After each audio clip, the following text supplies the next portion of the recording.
Hello mga kasilingan, karon mag-spray ko sa akong carrots nga nadaot na.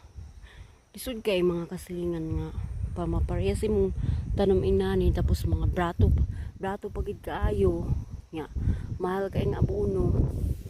Kalisod pagid sa kinabuhi mga kasilingan. Saon taman mong kinabuhi na mong mga farmer nga kuan usahay makachamba usahay pod mabagsakan mura gyud kuan pareha sa business nga usahay na time nga dili swertiyon mapoy time nga swertiyon ka.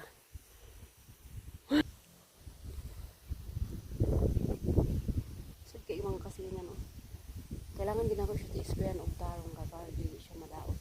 Duga mga kuan pa ni siya after 2 weeks ma-harvest na ni siya.